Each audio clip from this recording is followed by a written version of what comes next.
This morning we have an interesting subject which probably is not as generally known as might be desirable. In antiquity, the first sciences to be developed were mathematics, astronomy, and music.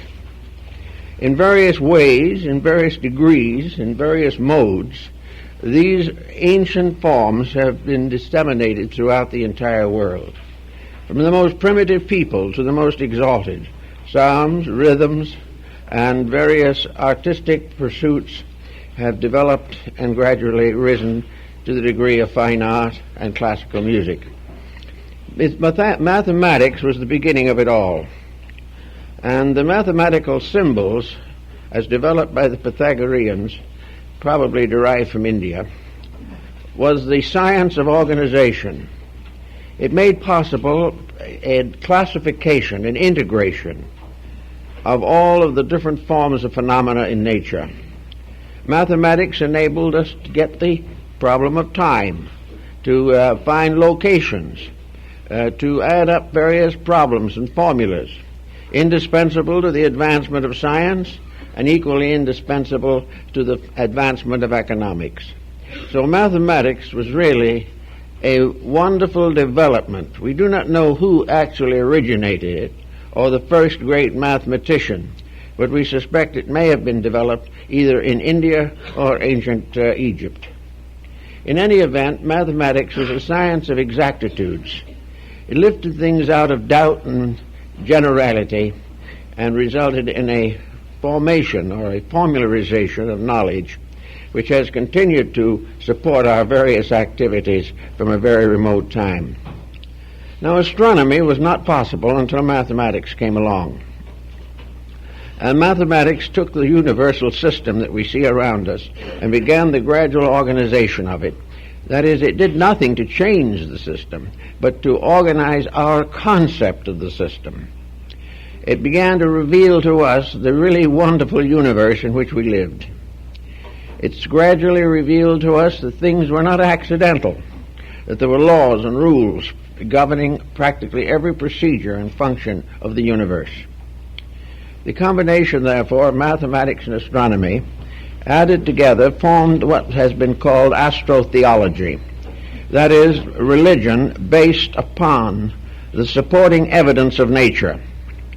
In other words, it was possible to decide certain values, moral and otherwise, because of their symbolic place in the natural world around us. We began to realize, for instance, the very simple fact that there aren't many accidents in the functions of universal law. We began to realize the effects that follow causes, and also the timing of cycles. We began to develop the theory of protecting agriculture through knowing the seasons and all the different forms of planting and reaping came to our attention and were integrated into a pattern. It all added up to one simple fact. We were living in a wonderful universe ruled by something. Now, what it was ruled by was still a little dim, because the physical form of the universe seemed to be all that we could find out about it. But gradually there came to the realization of these people that the physical universe was a symbol, that the processes which exist and make the universe a symbol are invisible. And gradually, out of the contemplation of visible things, we began to recognize the need for invisible forces behind these things. We could see bodies, but we couldn't see the life in them. But we could find out something about it by watching its effects in the material world. We could not control completely our integration of the vastness of the universe, but we were able to gradually create a series of laws by which we could obey the simple phenomena of life.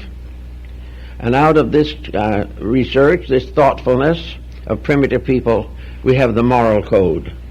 The moral code is based firmly upon universal laws, laws that men never quite understood fully, but the results of which came to their attention every day. until finally they were forced to accept the causes because there was no other way of explaining the effects. So little by little, knowledge increased. And then there came quite an interesting division in this problem. Namely, knowledge considered on the one hand as beneficial, and knowledge on the other hand as dangerous. It became obvious that knowledge brought with it power. And it is also a fact that was known to very ancient people that power is temptation, and power can lead to most of the disasters which can occur to the human being. Therefore, knowledge without ethics, skills without integration of consciousness, the individual operating in the material universe without sensing the responsibilities which are involved in existence, was a danger and a menace to the rest of society. There was no way of once withdrawing knowledge that had been given. Once the knowledge was available, nothing could put it back again into secrecy. The only answer to this problem was to keep it secret from the beginning. Now, the problem of secrecy was largely in the hands of a philosophical priesthood, or perhaps we might say a great theological structure. This structure was dedicated to non-profit. These teachers and philosophers were dedicated to the service of humanity and were free from all the temptations of personal aggrandizement. These, in turn, decided to censor knowledge so that it might be safely communicated. Knowledge that could not be communicated would die with the original owner. Therefore, there had to be a way of handing down knowledge from one generation to another. And as time went on, it had to spread from one nation to another until it finally reached the circumference of the entire planet. So to do this successfully, something had to be done to protect those forms of knowledge which by exploitation could become a menace to the survival of peoples. This story is more or less also unfolded in the Platonic account of the destruction of Atlantis. In Atlantis, skill became greater than morality. Power took over. Ethics was compromised. And finally, the entire continent destroyed itself. The misuse of knowledge must end in tragedy, must end in disaster. And if this disaster is not curbed in some way, it could topple over our civilization. So the ancients decided the one way was to put certain restrictions upon the dissemination of knowledge. These restrictions, added up together, formed a kind of system of instruction, which came to be known as the mysteries. These mysteries were schools, universities, colleges, dedicated to the preservation and dissemination of knowledge under direction and control. The individual who desired knowledge and recognized the need of it was placed under certain restrictions, must take obligations, must prove through long training and discipline worthiness to receive knowledge. It was the purpose of these ancient teachers to make sure that nothing important to the advancement of man could be captured and held by selfishness or ambition or avarice. It was necessary, therefore, to select the custodians of knowledge. For this reason, we find most of the ancient teachers had schools or systems by which they communicated knowledge. The school of Pythagoras at Crotona was one of the most famous of the ancient world. The school of Plato at Athens was another. And in the far distances of Asia, we find the old gurus with their disciples studying the mysteries of life under leadership and under discipline. As time went on, of course, much of this knowledge gradually crept into public domain. The old institutions faded away under the pressure of changing beliefs and policies.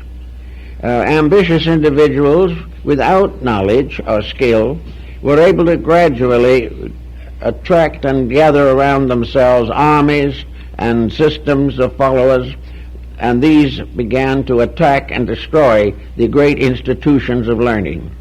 In other words, the great protection was the wisdom of the few, and in order that the many could control, this wisdom had to be curtailed or stamped out in some way. The mystery system fell under considerable pressure, but it never entirely ceased. And even today there are evidences of the perpetuation of this system of rulership and protection. So now we go back again to the problem that we started with, and that is mathematics and astronomy. Astronomy has passed through a great many different levels of insights and interpretations. Astronomy was originally the science of the anatomy and physiology and function of the solar system. It had to do with every process in which the natural laws of existence went into obvious operation within the consciousness of that part of life which man could comprehend. So the problem was to gradually discover some way of transforming a skeletal system to become the basis of a great theological mystery.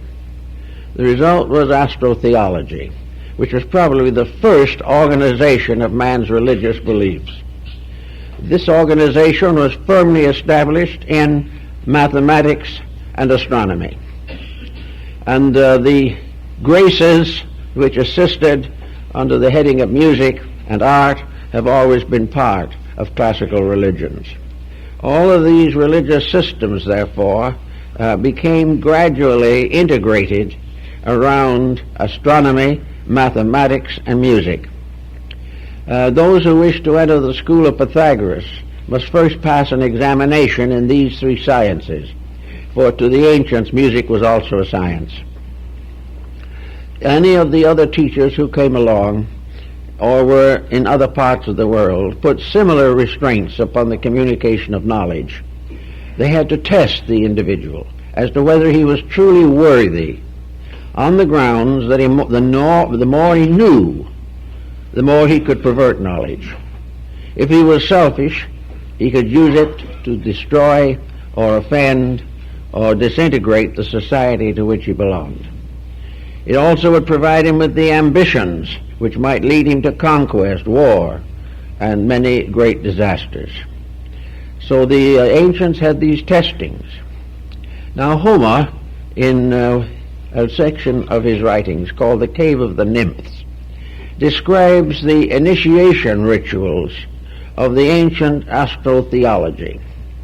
And we first point out and notice that the one great religious, astronomical, mathematical day was New Year's, the winter solstice. This was the beginning of the year for antiquity.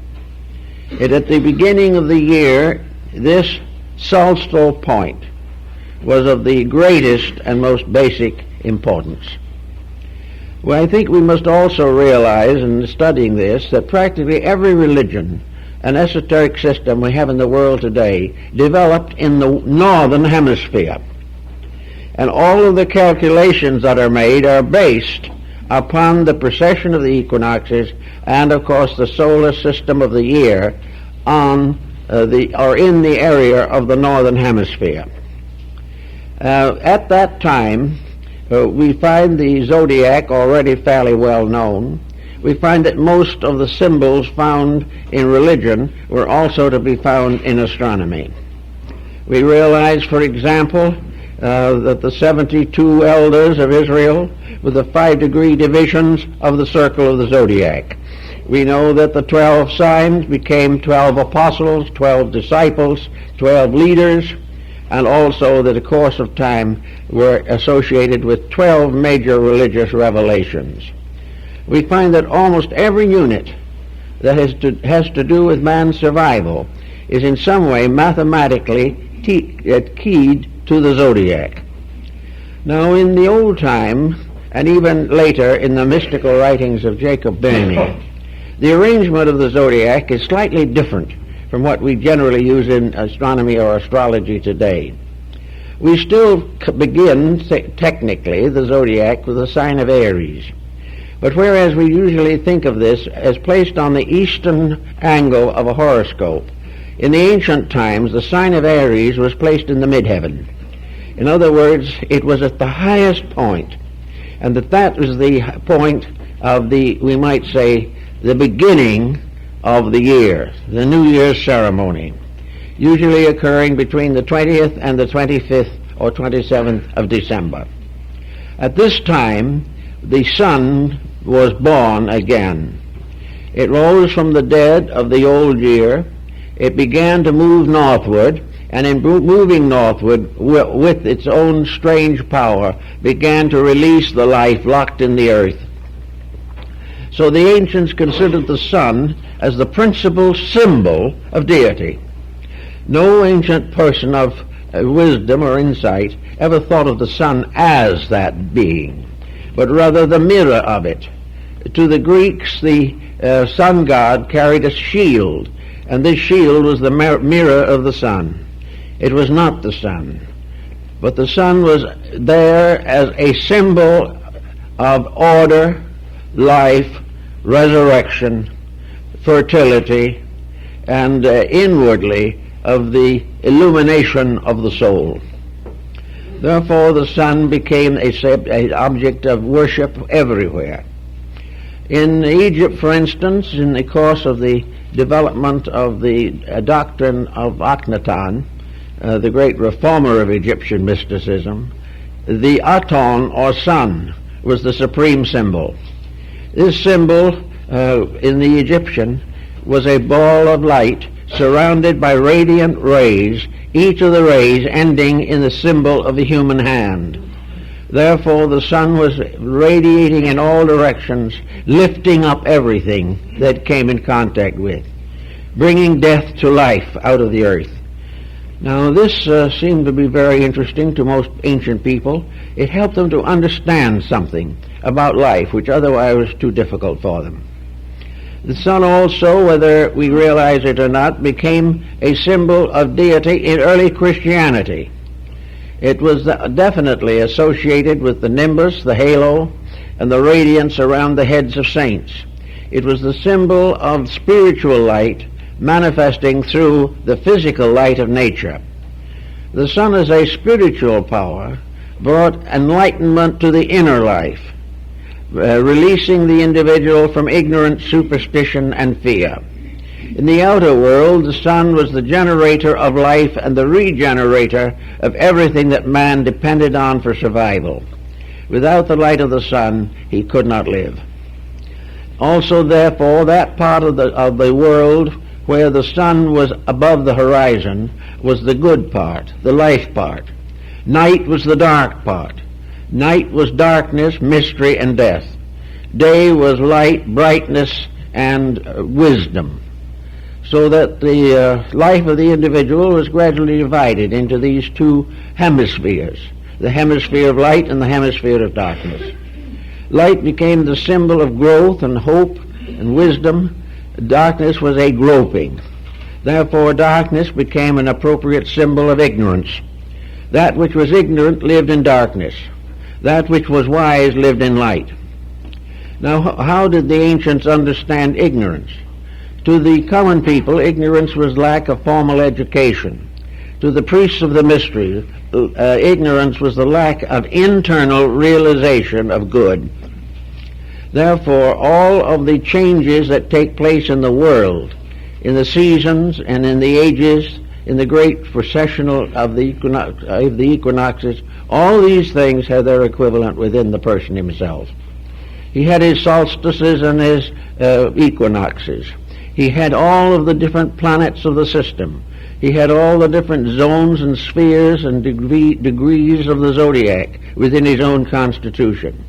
And out of this came the great symbol of the grand man of the universe. This was very strongly emphasized in the Kabbalah and also in the early rites of the Rosicrucians and other mystical associations in Europe. So to find that the universe was the great man and that man was the little universe gave rise to the concept of the macrocosm and the microcosm, the large world and the small world. And these two were bound together by sympathies which could not be broken. These combinations went on forever, and every creature in its own way of life, in its own little cycles, long or short, had to go through the cycle of the great year in the universe around them. Now, as Homer points out in the Cave of the Nymphs, with Aries at the top point in this cycle, then the vernal equinox at that time was said to occur in Cancer, which was the next important point. Then the summer solstice took place in Libra, and the autumnal equinox in Capricorn. Now this made the universe into a kind of temple, and it resulted in what are now known as circumambulations. In nearly all religions, including Christianity, there are certain rites of walking around an altar, or in the area around a building, or on a kind of balcony around a sacred center.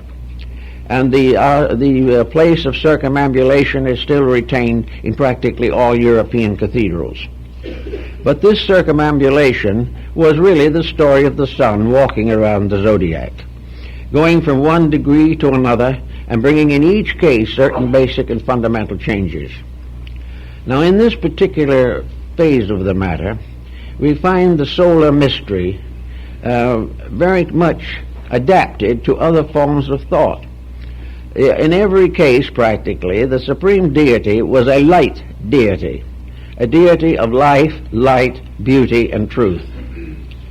The opposite of this were the so-called evil spirits that lived in darkness. In India, the light spirits are called suras, and the dark spirits are called asuras. And light and darkness were always locked in a conflict as to which should dominate, whether light or darkness would control or rule the conduct of the individual. And of course this conflict went right into the individual himself, the light and dark parts of his own nature.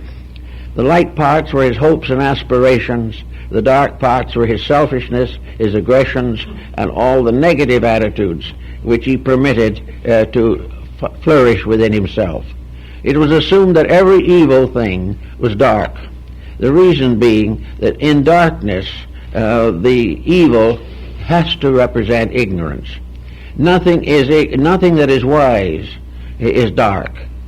This has nothing to do with the appearance or physical structure of the individual, but has to do with the inner construction of his life. Wherever light rules that person, he is light. Where darkness is allowed to go uncorrected and no effort is made to improve oneself, then the darkness is there. And darkness is selfishness, it is self-centeredness, it is corruption, and it is all of the evils which have afflicted man since the beginning of his existence. So the light and dark situation now portends. And we know that every year at the winter solstice the sun god is born. In the temples that were built in Greece, Egypt, India, China, and many other places, the symbolism of the solar system was built into the architecture, so that it was there in every case. The Temple of Solomon, the mysterious temples of India and China were all, like the Cathedral of Christianity, solar symbols. And in these solar symbols, as in the Greek mysteries, the human being himself now plays the role of the sun.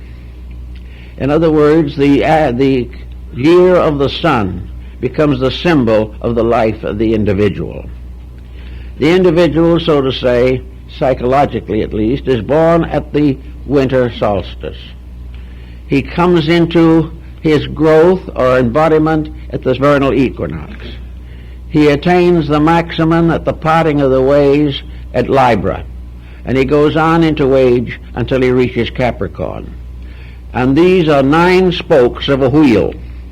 And the so-called broken wheel in religious symbolism is the wheel with 9 spokes and 3 broken ones. In man, the generational structure is that the prenatal epoch consists of 9 solar months. Therefore, man is born of the broken wheel. Furthermore, of course, the ancients said that man, coming to true birth, must pass through 9 months in the womb of his mother and 3 months in the womb of the temple. In other words, the year was completed by 3 initiatory degrees by which the individual came into his own maturity. The individual was born with 3/4 of the circle. The other quarter of the circle had to be earned. And the 3 degrees of this earning have been perpetuated in most of the religious and mystical organizations of the world from the beginning. So the individual, to perfect his life, must pass through the experiences which are indicated by this solar system structure. Homer tells us, for instance, that souls coming into birth entered through the sign of Cancer, and at that time they drank of the cup of Mimesime, of forgetfulness, and forgot all else but what's coming in the future. They then descended through Leo, Virgo, to Libra. And Libra was a pair of scales. And the Libra scales is the psychostatia of Egypt, the weighing of the soul. It is the dividing point between the involutionary and evolutionary march of the soul through the zodiac. Having attained this balance, and having been tested, the soul then begins to emerge from the chrysalis of its material existence. And from the time it enters Libra to the time it reaches Capricorn, it is advancing toward enlightenment. At Capricorn, it comes to the gate of exit from the body. Cancer is the entrance to the cave. Capricorn is the exit. And therefore the cave is embodiment, incarnation, and establishment in the material universe. In Capricorn, the individual comes to the end of material existence. Therefore, we almost always represent the sign of Capricorn as an old man with a scythe walking with a tiny child that has just been born. This symbolism is derived directly from the ancient mysteries and the rites that were a part of it in very remote times. Therefore, that Capricorn, the individual, theoretically departs from this life, or under the mysteries of initiation, departs from materiality. The signs from Cancer around to Capricorn represent materiality. Here the individual has to pass through all of the labors of the Hercules, who performs 12 labors, or Sindad the sailor, who makes 12 journeys, or wherever the 12 comes into the pattern. We are dealing with the zodiac. Then when it comes to Capricorn, the individual regains his lost memory and emerges from the cave into the clear atmosphere above. Now, when you look at the zodiac in this way, and you place Aries at the top, then you realize that Aquarius and Pisces are between Capricorn and the reunion with deity.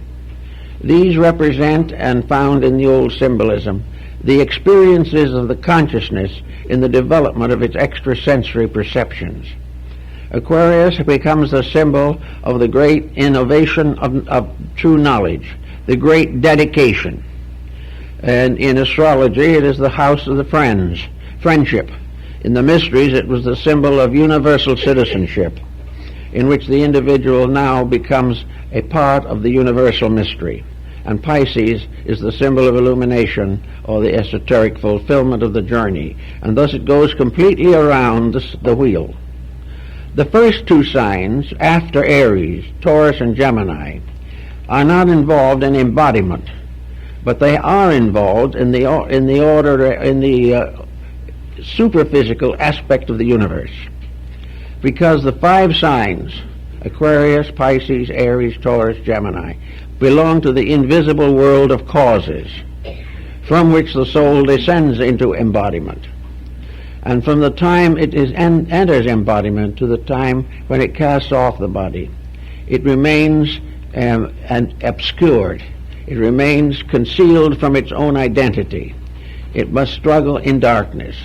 Now, in the mystery system, this is a point of great importance, because from the time the entity enters through the gate of Cancer, of birth, to the time when it exits again through Capricorn, it is in a world which is strange to it. It is in a world in which it is being tested for its own immortality. Not that the immortality is threatened, but because until the soul has made this journey, it cannot be safely entrusted with the great truths of life. This is the place or the sphere of learning. And the learning must be gradually based upon one factor only, internal integrities. In the lower hemisphere of darkness or of ignorance, there is no great light available. Almost all of us recognize now the failure of materialism. Well, the lower half of the great circle is the sphere of materialism. Materialism is the ethical darkness. It is the darkness which has resulted from man turning from the ways of light, or refusing to light the darkness by his own conduct. The labor of the individual, therefore, is to bring light into darkness. First, the light coming in himself from his own darkness, and then later bestowing light upon the whole world which is in darkness. Therefore, the great teachers are the light bearers, who must bring light and hope to the dark semicircle of the lower half of the zodiac. Now, in getting into this, then, we find what we know today to be true, that we live in the material world, which is a world of uncertainties. Our facts are very few. Our convictions are numerous and conflicting. We do not, any of us, have the answers to the ultimate. And we are not going to have those answers given to us. We must release them from within ourselves. Therefore, in this hemisphere of darkness, each individual must work out his own salvation with diligence. Those were the last words of the Buddha. We must, each of us, find the light according to our own integrities. To do this, we must have dedication. And this dedication is, whether we realize it or not, bestowed by birth itself. From that time on, we must develop this dedication by personal effort. We must resist every day those forces and conditions which perpetuate darkness. And darkness is always lack of the final form of light, ethics, or the recognition of the essential values of integrities. If the individual goes along this pathway, he comes, as in the Egyptian ritual, finally into the great hall of the twin truths in Amentet, the abode of the great god Osiris. Now, Osiris has as a symbol an eye, and that eye, of course, is the sun. And this eye represents the sun of the underworld. When the individual is in the lower half of the zodiac, the only sun that can shine into his life is from within himself. He must gradually release the great light that was bestowed upon him in heaven or in the divine worlds. In the meantime, if he comes into the hall of Amentet, he stands before Osiris, who wears the plumes of the north and south, that is, the plumes of the spiritual and material halves of the zodiac. The crown of Osiris is inclined exactly to the degree of the solar axis at the present time. In other words, the ancients knew the inclination of the axis. This deity, then, becomes the judge of the quick and the dead.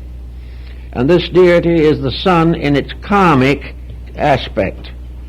The soul of the deceased person is represented by a symbol. And this soul goes into the presence of Osiris to be judged. to be weighed in the balance. And we have here a very interesting series of symbolical rituals, which can be mentioned briefly. First of all, the court of Osiris in the underworld is the place for the assessors or the judges, and this was the origin of the present jury system, where the individual is judged either victorious or defeated by a jury of his peers. In addition to the juries, which sit at the upper end of the great papyrus symbols on the scrolls of the Book of the Dead, there comes forward the defender, the public defender. In this case, the public defender is the one and only son of Osiris, born posthumously after his father's death, therefore called the son of the widow. And this deity, Horus, with the eyes of the solar hawk, stands before his father and asks leniency for the soul under judgment. And as the trial proceeds, this leniency becomes, in a sense, the fact that Osiris' son is going to carry the guilt of the person if he cannot survive the test by his own strength. Then the weighing of the soul takes place, and on one end of the balance is the feather of the law, Mayat, and on the other end is a little vase containing the heart of the dead person. And the dead person's heart cries out in the ritual, "Let me not perish with the body that dies in a day." Therefore the soul asks for consideration and forgiveness. The prosecuting attorney is in the form of Typhon, the mysterious water beast of the Egyptians, a creature combining in symbolism the attributes of a hippopotamus and an alligator. This is the one that is to receive the soul if it is not able to go on to the better life. And of course, to the Egyptians, the meaning was very obvious. This creature that swallows up the imperfect soul is re-embodiment. If it doesn't pass, it must come back. In the meantime, the balance is made, and Horus, the son, pleads with his father, interceding for the soul of the person who is passed on. And then because Horus is the only begotten son of his father is lenient to the world through his son and forgives the soul and permits it to go in peace. It's a very interesting ritual, and has been found in one form or another throughout the whole world. Now, as the scene continues, we know that Liber is the sign of the balance. We know that it is the place where the path breaks between going forward and failing to go forward. In every case, there comes the time when the journey downward into sorrow and fear comes to an end because the soul has achieved a victory over its own weaknesses. It is then weighed in the balance. And if the balance balances, it then goes on into the upper cycles. And this is the reason for the sign of Liber, the scales, being exactly opposite the sign of Aries, which is the symbol of the great winter power. This symbolism then goes on, and we find that the human being is the solar symbol. The human being is the creature that must make the circle of the zodiac inside of itself, not out in the world, but it must perform the 12 labors, and through the performance of the 12 labors, prove that it is ready and worthy to receive enlightenment. So we followed then the time when the sun moves northward. The sun moves northward beginning at the winter solstice. And here it is, for the first time, starting out on a new journey. Now, the Egyptians and the Greeks and the Hindus all knew that the sun wasn't actually born at the winter solstice. It was, in a sense, reborn annually. It had to come back each year to the beginning of a new cycle of existence and experience. Therefore, an embodiment was a new cycle, but not a true beginning from antiquity. So forth from the beginning, the soul moves gradually northward to produce at the vernal equinox the mystery of spring. And the mystery of spring was also very heavily believed by practically all peoples of antiquity. It was the symbol of the coming of the new fertility. That which was conceived in Aries is born into material life in Cancer.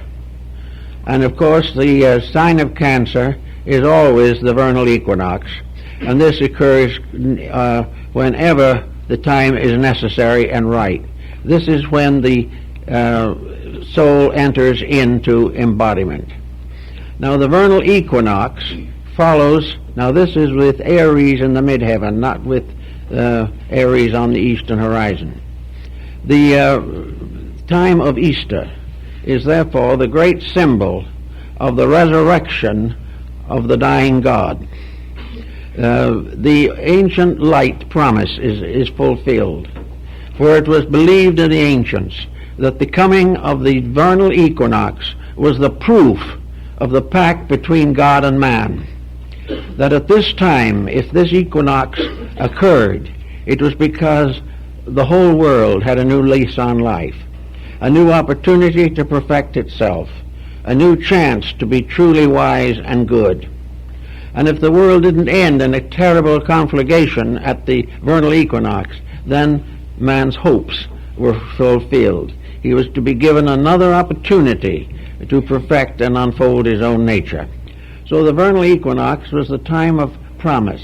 It was the time of resurrection. It was the time when the earth was broken and the little seeds came out.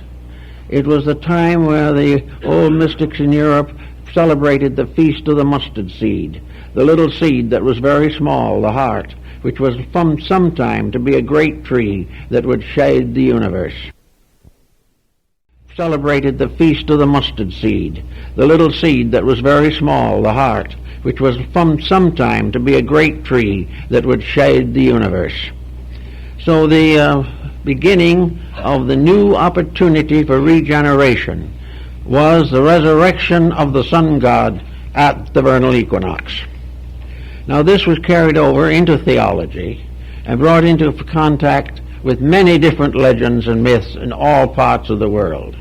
But in every one of these different systems, the actual sense of the matter was that the human being in his own growth passes from conception to birth, and in passing from conception to birth fulfills the first part of his journey. He then is born, and the birth, the physical birth, is the beginning of the journey through the chambers of initiation. It is at that point that the entity begins to unfold the potential. Here the small twig of acacia is revealed. It is shown that the life is there, that in the winter it appeared to die, but it was not dead, it sleepeth, and it comes forth again. And in the life of every individual, when sorrow, misery, destruction, evil things plague the life, make it seem very difficult, by quiet contemplation of realities, we all discover that there is in us the germ of an immortality that cannot perish.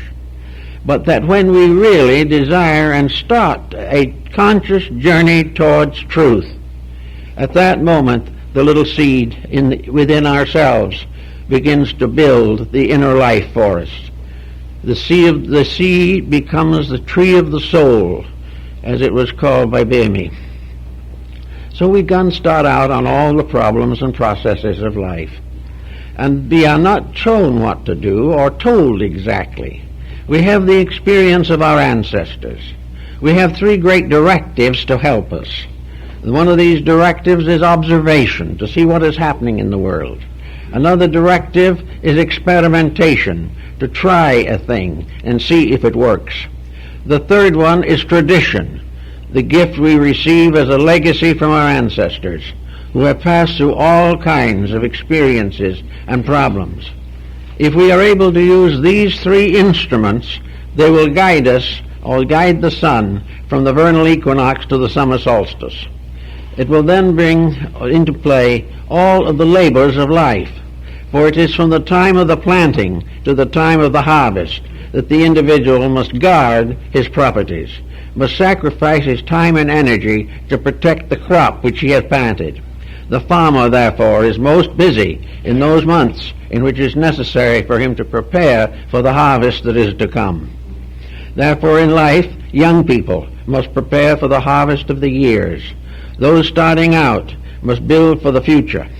And in each instance, the great supreme power to achieve that which is most necessary or most desired lies in the dedication of the individual to the principles of his religion. Actually, therefore, the ancients didn't have religions just the way we have them. They didn't have so much formalization. Most religions of antiquity were religions of joy. There were very few sorrows in the religions of ancient peoples, because they believed so firmly in the reality of good that they even accepted troubles and tragedies as testings of good, of means of strengthening. Adversity tempers the steel of the human soul, making it strong in emergencies. And the old peoples of the worlds of long ago accepted many of the problems that we reject simply because they realized they were part of life. So in this part of the testimony, we go back again to the temples, and we find that the disciples take these initiatory vows and begin the journey through the three primary degrees of initiation. And the sun does the same thing in the three primary degrees between the testing of the soul and the entry of the cycle, the sun cycle, into Capricorn. Here we find three definite efforts made to prepare the individual for the three great steps that he must take later. Here he is supposed to conquer the three parts of himself which are subject to the stress of initiation: the body, the heart, and the mind. But the body, he must discipline the flesh until it becomes serviceable as an instrument, to give it all care that is necessary. No legitimate system of ancient religion ever tormented or tortured the body for purification. It was simplified. All the luxuries might be eliminated, but it was necessary to protect the body because it was the contact with the world of experience, and without that the great trip could not be successfully made.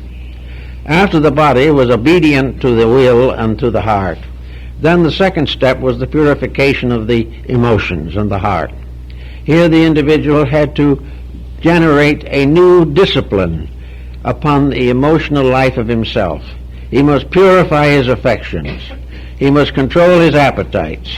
He must have all kinds of hope and a positive and constructive emotions. He must gradually overcome criticism. He must cure the causes of neuroses and things of this nature, so that actually the second step in the three steps was to gain control of all pressures which arise through illusion and fantasy within the life of the person. Then the third step consisted of the purification of the mind, so that it could be no longer a problem to the life of the person. The purification of thought included, of course, complete overcoming of selfishness, self-interest, pride, all of the arrogancies and all of the worldly values which many people cling to so tenaciously. In other words, the mind must be detached from everything which will not survive after the body dies. We are to take with us in the mind only that which is not dependent upon the body, but is dependent upon the insight of the individual himself. Now, having accomplished these three labors over these three signs, the individual has become gradually cleared of some of the problems which we face today, because in these recent times we have lost contact almost entirely with this concept. We are no longer in a position to understand just what all this adds up to. But one thing we do know is that gradually so-called progress has destroyed the integrity of millions and millions of people. We are no longer able or willing to use the body and the physical embodiment for the improvement of nature, for the strengthening of character, for the extensions of knowledge, and through the birth and rebirth within ourselves of those elements and factors and parts which are necessary to our perfection. We have therefore gradually changed our Father's house into a place of merchandise. We have taken it and we have disfigured the entire purpose of evolution. We have failed to recognize the real reason for the gift of the sacred year. For a year is a period set aside for the growth of beings. It has something to do every year in repeating and repeating the evidence of what is necessary. The year becomes the great teacher of each person if that person will be observant of what happens during the months of that year. He will also gradually come to recognize that the loss of the memory of the past at Cancer, when he enters the gates of oblivion, this loss is restored to him at Capricorn. And as he brings his life into perfect order, the whole pattern of his life will be revealed again. He will remember, whereas previously he forgot. Previously he forgot his divinity and remembered only the humanity that was being born in him. At Capricorn, he is no longer locked into the memory of material things, but restores his memory of the divine world from which he came. So the year is a very great symbol of things, a symbol that we all could do something about. If, however, we imagine for a moment that this whole pattern, this astrotheology, does have a meaning that is more profound than we realize, we know that it was protected in one way or another, so that the human being who was not prepared to receive it would not be likely to gain a knowledge which would damage him. But now everything has more or less changed. The old systems have gone away. There are still traces of them, and some very good older systems still function. But for the most part, people today have no consideration for the consequences of action, and they have no realization of indebtedness to the universe, a debt which must be paid by conduct. While this condition remains as it is, we have some of the great tragedies of life. At some time in the remote past, for example, science, which was in the hands of a very exclusive group, not exclusive in the sense of snobbish, but exclusive in the sense of knowing, informed, and morally incorruptible.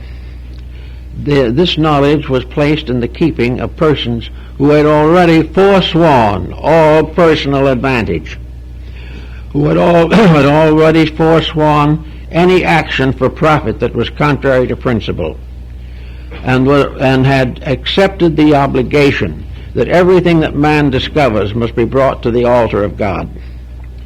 Now, as a result of this type of disagreement, discourtesy at the moment, we can take a little look at science. Here we have probably one of the most valuable instruments the world has ever been given, an instrument founded in the great triad of mathematics, astronomy, and music. Science which has developed itself in many, many ways and has given us a great number of very pleasant privileges and has made life easier for millions of people, and in this respect has gained our confidence. But we begin to notice something.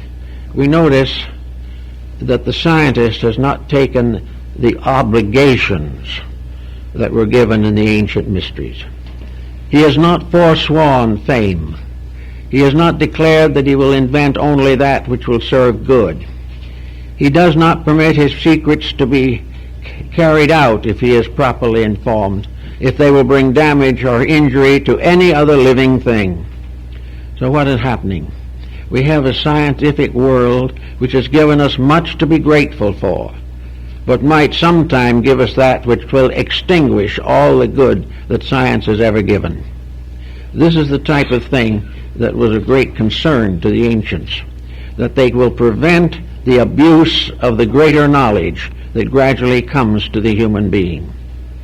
This greater knowledge was therefore protected by the rites of initiation, the basic rites of 3 degrees, by means of which it was possible for the person, representing again the embodiment of the sun, to become morally responsible. So in the first degree of the ancient rites were given the first primary purifications. Purification in the mystery system was only symbolized by baptism, because the real purification was not given by water. It was given by the divine power of deity itself. But in this first step, the mind, the heart, and the body were cleansed of selfishness and self-interest. The individual became as a little child, seeking truth, realizing that the things around him which he has assumed to be truth are not necessarily true. Many things that we believe are not so. Many things that we disbelieve will ultimately be proven to be true. And in this mystery of uncertainties, it is very much to our advantage to place certain disciplines upon our own attitudes. We may not know yet why we should do it, or how we should make these applications, but that something has to happen inside the individual before it is safe to bestow upon him the wisdom of his race is more or less obvious. There is a great body of wisdom, and there is a great race of people who have found it, built it, created systems for the perpetuation of it, but have never applied it to their own lives. They have never done those things in themselves which can make them safe custodians of the future. In the ancient mystery rites, the Pythagoreans, for example, the master told the disciples very definitely that every disciple who went forth to teach in his turn must do everything possible to find a successor. This successor must be a person whom he has instructed, or has found to be adequately instructed. And only to the person who already has earned the right can the master bestow the mantle of his leadership. And if by any chance he passes out of this life without finding a disciple that is worthy, that is itself part of the necessary lesson. Therefore, to pass on any knowledge in which there is a power to injure, until a person has proven that he is no longer capable of injuring, anything else is dangerous.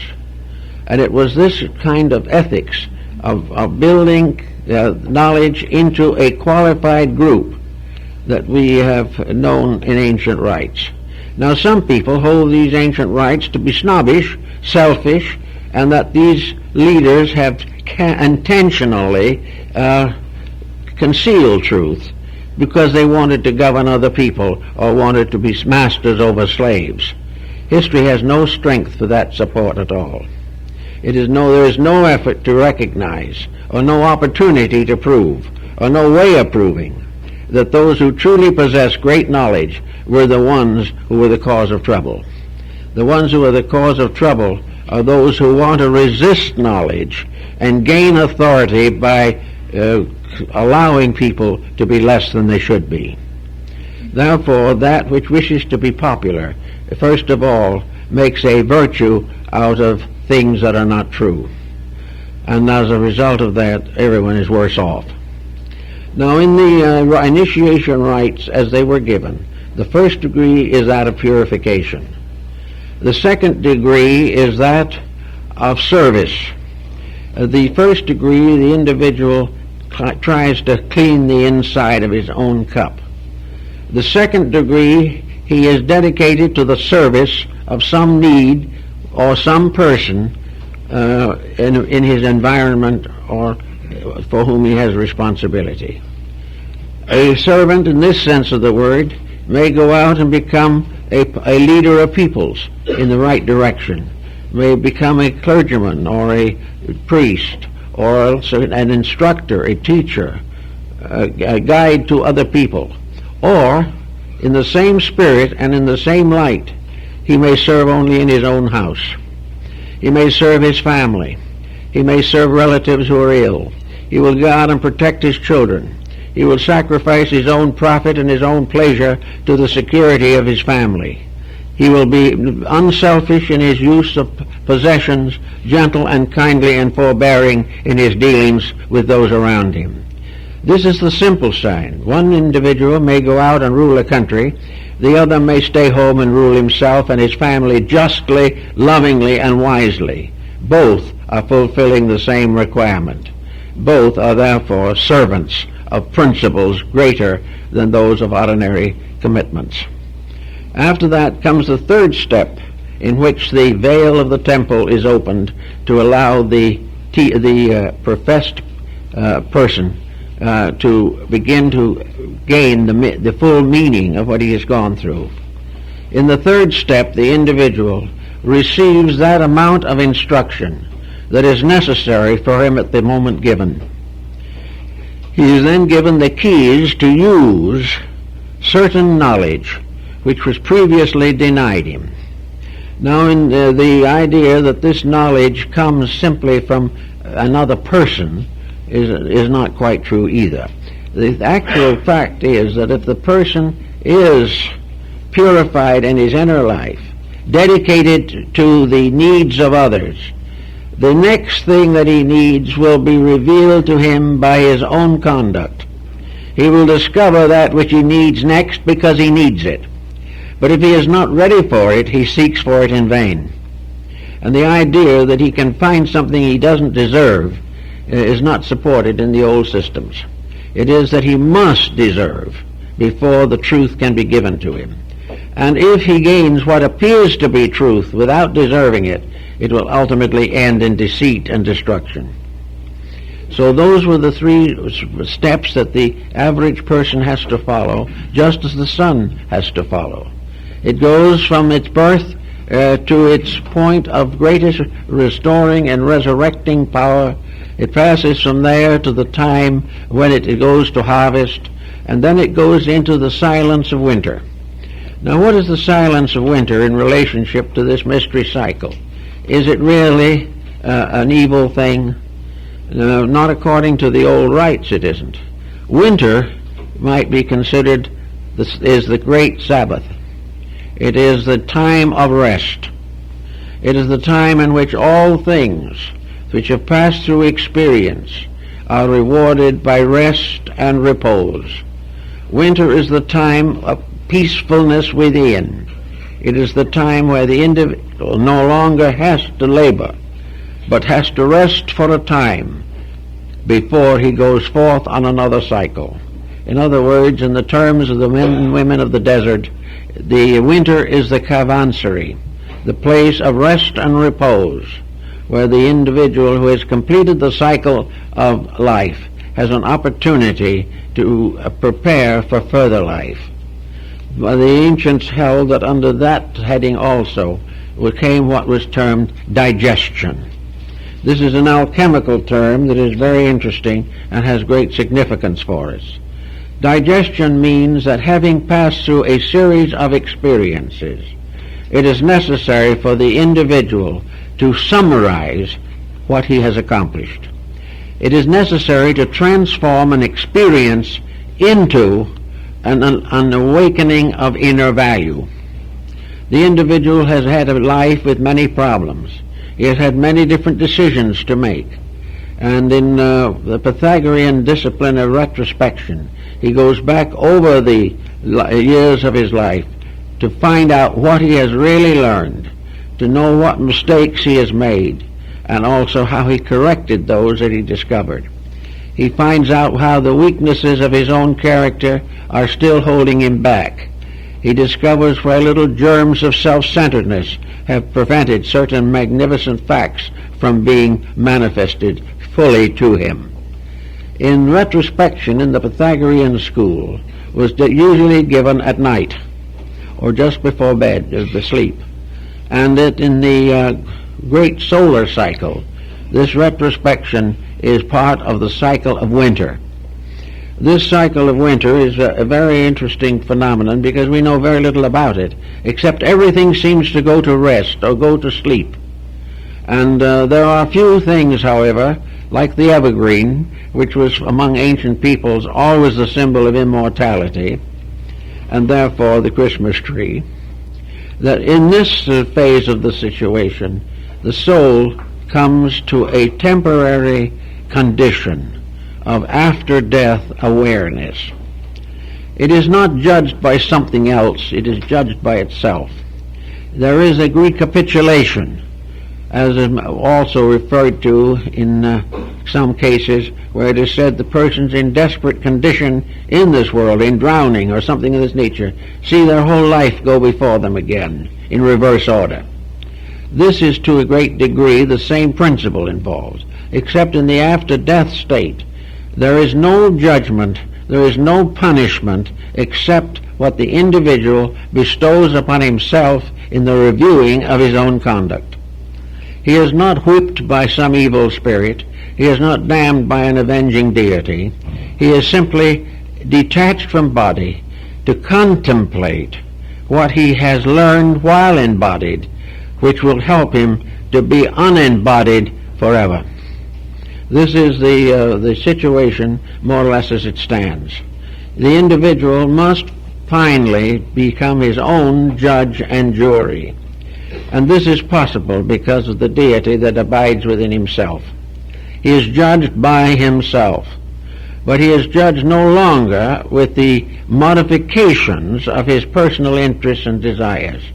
He is not judged because he wants to do this or wants to do that, and he cannot say, I'm sorry, but that was the way it was then.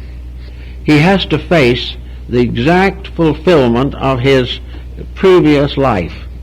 He has to realize what he did was right and what was not right.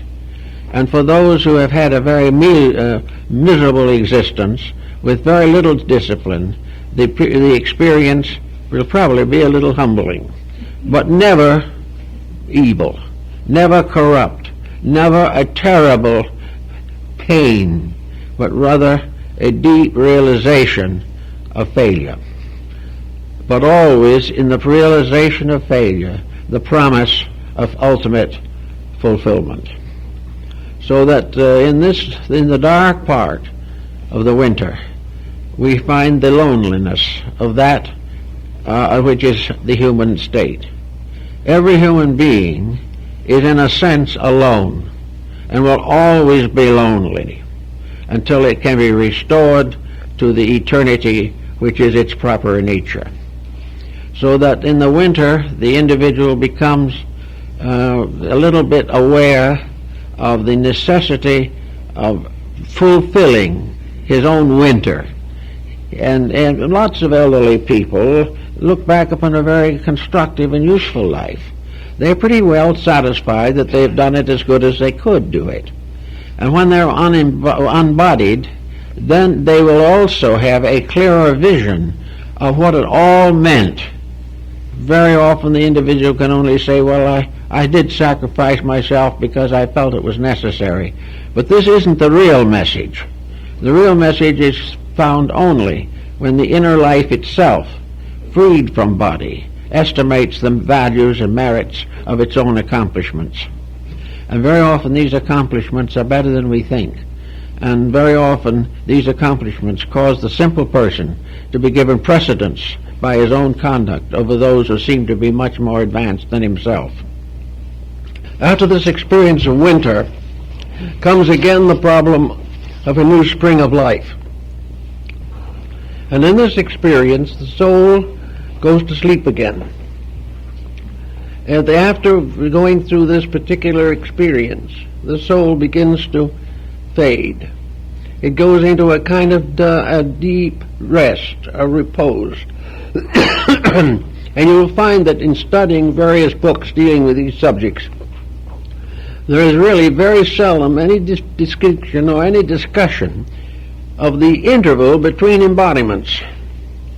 We have long assumed, of course, that this interval was filled with compensations and punishments and so forth.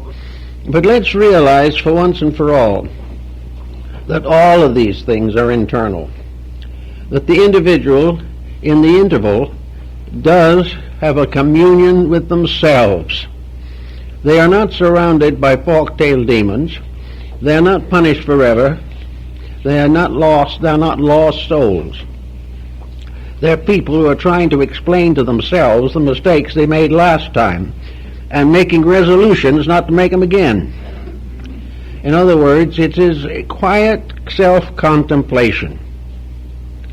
Now, if a person has committed some very serious fault or some very evil deed, then in this clear atmosphere of realization, this sudden experience of a larger existence than the person ever realized in the material world, there can be some serious repentance. There can be a realization of the great mistake that was made, and also perhaps a dedication of some kind to remedy that mistake in any way possible. In other words, the individual is born into this life, again through the gate of cancer, not just simply as a brand new little infant, but as a person or a being that has learned something by an after-death cycle, and that this learning must be incorporated into the new embodiment. This learning must become part of what is brought forward into the new incarnation. And it is the nature of things that each incarnation should be a little improvement over the one that came before. So we have the interval bringing the person back with a personality, with an integration of their own. Each individual is the sum of his own mistakes and also the sum of his own accomplishments. He comes back midstream in a great cycle of unfoldment. He comes forward with various degrees of achievement. And very often the more advanced his degrees of achievement, the more simple his life will be here. Wise people do not wish to burden themselves with those excesses which contribute to temptation and misery. Therefore, those who have a deep understanding will probably live a simple life. But they will also have certain experiences which they will confront again. If necessary, they will be placed in a difficult family situation which they must solve because they didn't solve it before. Another one may find heavy emphasis upon honesty because he has not corrected his dishonesty in a previous life. Appetites also have very strong karmic consequences, and moral delinquencies are punished seriously. The individual must gradually realize that these punishments are in himself, that he wanted them, he needed them, he had to have them, but the moment he is embodied, he doesn't want them. So it is only between incarnations that he really gets a good look at himself. That is the time when the facts of life are most evident and normally available to him. And all these facts that apply to him are within the pattern of his own existence. He is not responsible to the patterns of other people. He is not responsible for anything except his own relationship with truth, and relationship which he is gradually building. As he goes further and further in this structural development, he will find out finally what his purpose is. And he will probably discover what the Egyptians decided it was, namely, that in due time this person will be in fact the very thing which is now his miniature existence. He will become a sun. He will become a great center of light.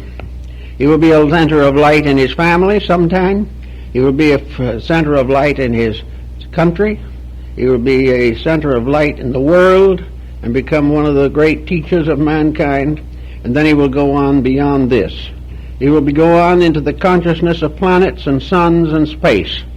He will be growing forever until in each of us the entire universal purpose is fulfilled. Therefore, the daily journey and the time it takes is a very inconsiderable thing. We will find as we go along that the journey that we are really making goes on for hundreds of lives. It goes on, but never twice the same. We never pay for something we didn't do. We never fail to get the reward of what we have done well. But these rewards are in terms of soul growth, not in terms of material circumstances.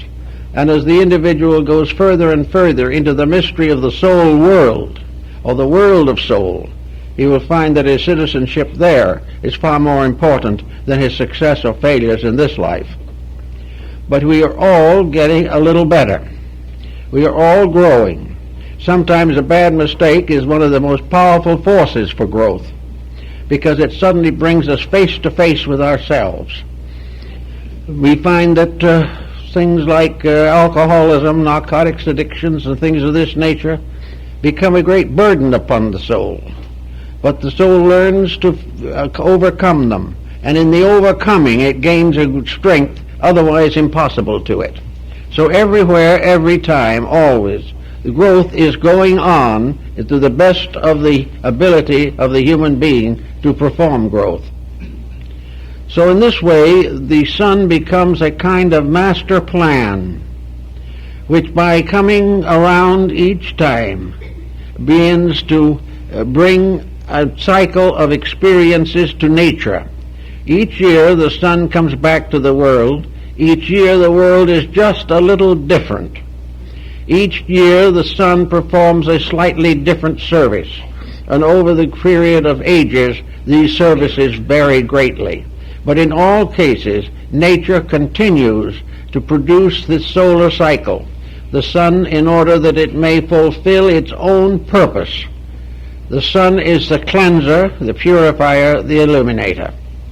And it will come every time to carry on this particular task.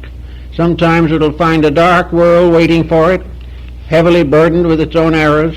Sometimes it will come to a better world, where things seem right. But always the sun in its cycle is working towards the one great end. And that great end, of course, is the final illumination of all that exists. That all things in themselves and by themselves and for themselves shall be fulfilled, or be perfect in their needs and in their operations.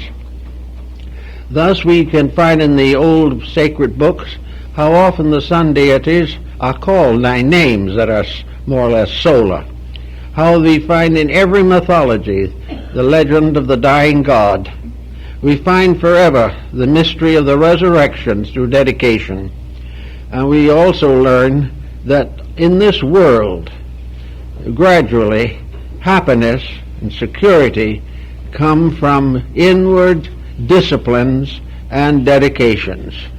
That the individual who disciplines life to the best of his ability is gaining ground. The individual who is gradually weeding out his own selfishness, is gradually correcting his own intensities, who is gaining control of his emotions, and who is no longer able to injure others merely to the satisfaction of his own temperament. As these factors fade out and the life is smoothed out as a quiet, gentle, growing towards reality. If it does this and we are able to make it work in this way, we will find that every lifetime has importance. Now, those who are already part way through one of these lives, as we all are, has much to be grateful for. Many people between the middle life and the terminal years do go through a certain period of mental reorganization. Carl Jung, the psychiatrist, makes special notice of this. How people gradually, as they get older, become more and more aware of the universal and less bound to the local situations of living. Little by little, we get rid of the things that we don't need. We pass on to others what they want and we no longer want. And it becomes more and more obvious that for the long journey, it is best to travel light. And therefore, we dispose of ballast. We do not want it, because gradually we find that the things we love the most are not going to be permanent. We're going not to have them anyway, so we find ways of getting rid of them. But while that is true, that inside of ourselves, which is permanent growth, becomes more obvious every day. Permanent growth makes us happier, richer, and better equipped for the great cycles of life that lie before us. And actually, every time we come into the world, the sun moves northward and brings to us opportunities for growth. But most of all, the light, which is the internal and invisible sun, is bringing to ripeness and to fulfillment the harvest of precious powers and values locked within ourselves. As the sun produces the symbol of the sprouting of the seed, so the light within ourselves produces the ripening of all the inner values of consciousness. And the sun which brings the harvest to the earth, it brings as a light to the mind and hearts of human beings, so that they may too have the harvest of their years and have a great and wonderful future. It all works out, and I think the vision of it, as it was sensed and held and believed by the ancients, is kind of worthwhile to give a little thought to at this season of the year. Thank you very much.